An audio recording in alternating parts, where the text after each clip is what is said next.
Action. Welcome to the Captains and Coaches podcast. My name is Tex McQuilkin, and I am excited for you to join me for the show. This is going to be an exciting adventure. We're going to come to you once a week, tapping into the greatest mind in sports and leadership and aiming to learn their lessons. So why Captains and Coaches? This company was started to focus on coaches and team leaders, team captains in their first moment when they become a leader. There is this assumption and there's a knowledge gap. The coaches hand off responsibility to the team captain, assuming based off of their skill or their work ethic that they can take on the responsibility of leading a team. Those captains, they charge forward in that opportunity for the most part, but then guess what? They fall flat, or they reach gaps or knowledge gaps that they don't know or don't have the experience to overcome. Sometimes they go forward and ask the coach for help leading the team, and the coach then falls flat. They just assume, since they are the best player on the team, or they're the most popular kid, or they bust their tail every single day in practice, they assume that they can lead.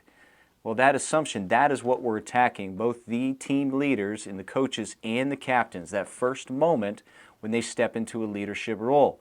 This is incredibly important because that then sets the tone and their trajectory for the rest of that athlete and coach's career, and then the athletes going forward in their lives and the careers that they have outside of competition.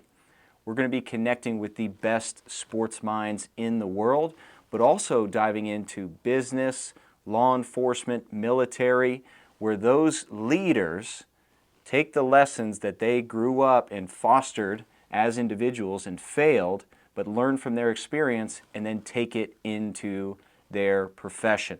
A lot of the lessons I'm going to be aiming to corralling and bringing into purpose, into awesome experiences, distilling their knowledge, their information, so it can be applied by you. Application is going to be the name of the game from this podcast experience, and that's what I'm excited to bring to you.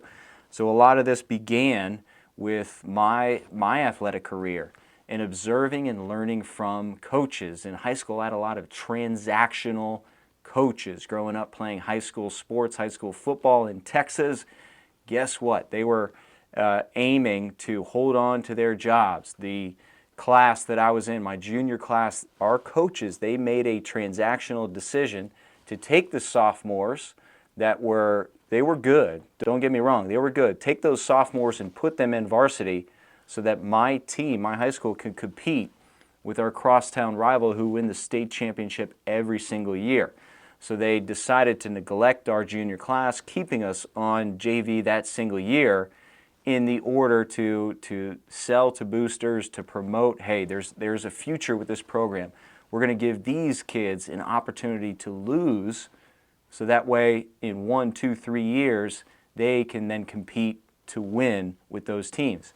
One of my coaches, in a very transformational moment for me as a high schooler and a high school athlete, during our spring season, they just brought me to the side and said, you work hard in the weight room, you work hard on the field, but you're just not any good. So I'm unclear whether that was delivered to me to push and to really drive me to become a better athlete, or if, I'm unclear on the intention.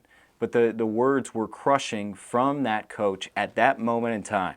How I view sports as that high school athlete. It was an escape. It was an opportunity to just connect with your teammates and get away from the world outside and just pour into something where you saw results from your hard work, especially when it came to the weight room.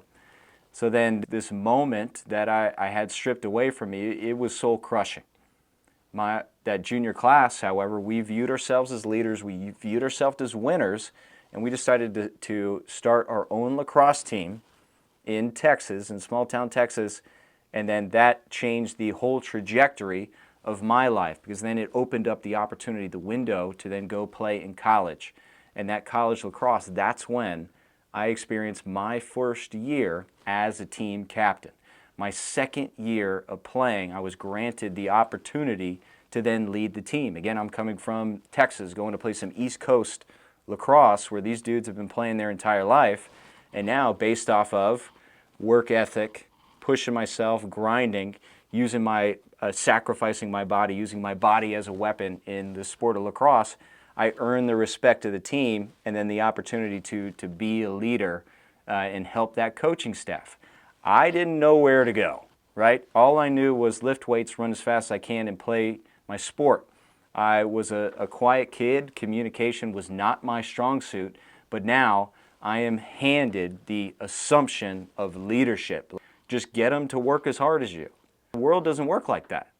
So now I felt the imposter syndrome for sure. Awesome, I'm excited, I'm elated for this opportunity. Now what? So scouring books and resources, this is the dawn of Amazon, so you just click and order. So I dove into, and there was nothing for sports-specific leadership or leading the team at the time. So what did I dive into? I remember distinctly, it was a book called Mind Gym, focusing on performance. All right, so I'm going to learn how to control my mind, right? I felt that I had my body under control, but now I'm going to become a bulletproof mental athlete out there on the field. Then I'll have the confidence to lead my dudes. Didn't work like that. So, okay, what other books can I go into? Again, nothing on that sports leadership. Okay, John C. Maxwell. I don't know who this man is, but I see his name everywhere on Amazon.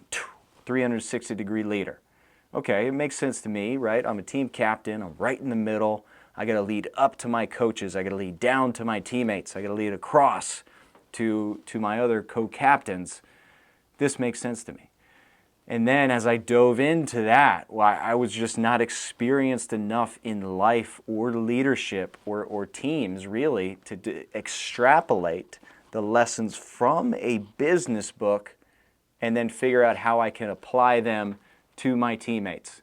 So it was a long struggle throughout that 1, 2, 3 years being the team captain. And then this led, however, to I did well enough to lead to my first coaching opportunity as a grad assistant coach with that same team. And again, I am grateful for that opportunity because I learned how to coach. I already had built a bond and connection with the team just through playing with them, but there was a growth and a really expansion of abilities because at first, these were my teammates, they were my friends, but now they were my athletes. I had responsibility for their performance. And within the confines of training and practice, I made so many mistakes. My first practice training the dudes, I tore a guy's rotator cuff because we needed upper body strength. I asked him to kick up into a handstand on our backfield, our back wall. We didn't have a weight room. We had a fitness center, but not a weight room. And then I tore his rotator cuff because I didn't know what the hell I was doing as a coach. And I took away his last opportunity to play that senior season, unfortunately, because I didn't know what the hell I was doing. So all these battles where I had this good intention to drive and push athletes, however, I was misapplying tools. I was just trying to will and aggressively bring these guys to the level, whether when I was a team captain or when I started to get into a coaching role. Because the coaching that I experienced when I grew up, it was drive, push your dirt into push everything into the ground, and a lot of shame-based motivation rather than connecting with the kids and then aiming to elevate based off of their drives, their perspective, their life experiences, as limited as many of those will be. So that's going to be a base, a lot of the knowledge is finding the leaders out there and those moments when they first took on responsibility. Okay, what assumptions did they have? What responsibilities were put at them that they did not receive training or preparation or were ready for? What mistakes did they make and how can we grow and learn from them? So the audience that we're looking for, team leaders, coaches, athletes out there, and then respectively a lot of parents who are aiming to have these same conversations, because parents are in the same boat as a lot of coaches. They want success for their kids more often than not than their kids want success for themselves. So how do we communicate? How do we aim to make those connections, whether it's from coach to athlete, athlete to athlete, or parent to athlete? And one thing I am extremely passionate about is a parent and coach relationship, because there are specific boundaries that need to be in place. So how can we arm parents to have those conversations with coaches so they can continue to pour in to their athletes and not let any biases creep in? In the same respect, how can coaches learn to have conversations with parents and then communicate their thoughts and processes behind playing time, preparation, communication, and what other challenges that they may face, and just being an open door for the parent to have and ensure a good experience for their athlete. So a lot going in here. And I got 15 years of coaching experience all the way from middle school, high school, some high-level high schools in the DC area, college, Division III, Division I, and I want to pull a lot of that in there. So it's not only lessons that are coming from our guests, it's going to be delivering my experience to you. I have a lot of fun stories. I did an internship at University of Texas the last year of Coach Mac Brown's football tenure at University of Texas, and I had 2 head strength and conditioning coaches. So talk about that dynamic. So I had the Benny Wiley, who's a freaking rock star. He's at Oklahoma and now USC. So he's been around the block a while. And then freaking Jeff Mad Dog Madden. So I had these guys as the co-head strength and conditioning coach. And then every single day had the opportunity to learn from these guys. And I was in the front seat of that. Recorded a lot of the workouts and training for Mad Dog. So then here I am, just sitting right next to him, and I'd love to watch his process, right? The strength plan was set for the summer, that off-season training, and then based off of the execution, the performance, the intensity of the dudes, then he would adjust the conditioning. So that was my responsibility then, write up everything that he was just calling off the cuff. And so we had a great opportunity to then play off one another, relationship, build that, and then I got to ask why a lot, which is awesome. And that observation, again, my focus is I want to apply. I want to learn from this, not just write down the workouts, but why did you choose that? So then I can start to pick up on that and learn that call. So then one of these days, I had the opportunity again to ask him a question focused on leadership. This is specific for this one, and this is hilarious. I asked him, how so general and so naive, young coach, how do you develop leadership? And then he went into his spiel. He's like, well, we recruit leaders. Colt McCoy, Vince Young, and name dropped all the dudes that we know and love from UT, love depending on where you're living in this world. So now, right, awesome coach, recruit. So then, how do you develop leaders? Say we don't recruit, how do they come in? And then he just focused and poured into, we recruit leaders, and then continue to name drop those dudes. So it's like, all right, recruit leaders, got it. So it stuck with me, like, how do we still develop leaders? And I had just a clipboard, and every single day had yellow notepads, and I would write down on these sticky notes all the one-liners and phrases. So the leadership, then it continued, all right, how do I pull leadership development from Madden? So then I asked him, all right, what's the responsibility for a coach? What's the job of a coach? Maybe this can help facilitate that instead of just focusing on the physical development. And then Matt drops an awesome knowledge bomb, is responsibility of coach, take an athlete where they can't take themselves. I was like, boom, knowledge bomb. And I was still young and naive at this time. So then it's leaning into that, okay, my job, take athletes where they can't take themselves, got it. And subsequently going to other jobs where I want to pour in and give everything to these teams, there's still gaps there because I started to want it more than my athletes. So then, okay, throughout the years, you make connections, you learn from others, and picked up another gem from Coach Martin Rooney. So this even built off of the one-liner that Madden dropped. And so what is a coach? Coach is there to take someone where they want to go that they can't get there themselves. That's a coach. Okay, so now we're building off of that experience, and I truly understand the depth of the meaning that Rooney had because I was just pouring and trying to will these athletes where they couldn't get themselves. So it's important observation, it's important application, and make mistakes as a coach, but then lean into evolution. I can't assume that I'm doing this correctly. It's not just a theory, it is a practice of coaching. So this is what this podcast will explore, is that application, that evolution of the leaders that we do bring on to the show and aim to grow from them.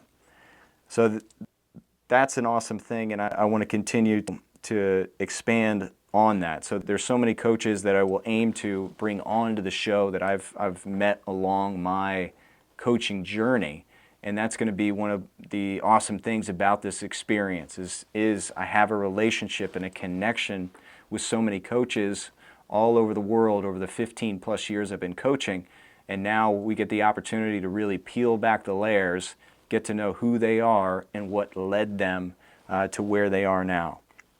So observation, application, evolution, and again, expanding from coaches to law enforcement to military, those leaders, and then focusing on those lessons.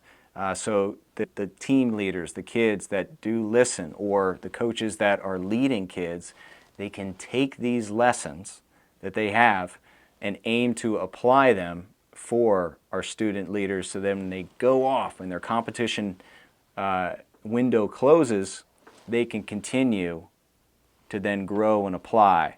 And this is a big theme, and this is one of the quotes from Jim Davis that I love, and he certainly will be a guest on this show. So shout out Jim Davis. Sports don't teach lessons. Coaches do. So I want to expand on that coaches and captains do. So the team captain, you have a connection with your team. You can have conversations with your team that a coach can't have. And you have the opportunity outside the walls of practice, the field, to then make the connections in school. Make sure that your teammates are sticking in line and their actions are matching their goals, their behaviors are in line with what it takes to accomplish their goals and the team's goals. So that captain teammate is a special relationship, and we want to aim to help make the most, because it's not easy and it's not supposed to be. To bring us home, coaching all over the world, 15 years experience, that has led to a lot of connections. Those connections have led to relationships, and now I'm going to bring them back on the show, also establishing new friends out there that we can learn from. So that's going to be a big thing, is sharing my experience, sharing my network with you, the listeners. The coaches, we're going to dive into relating with athletes. We're going to work on connecting and leading an individual.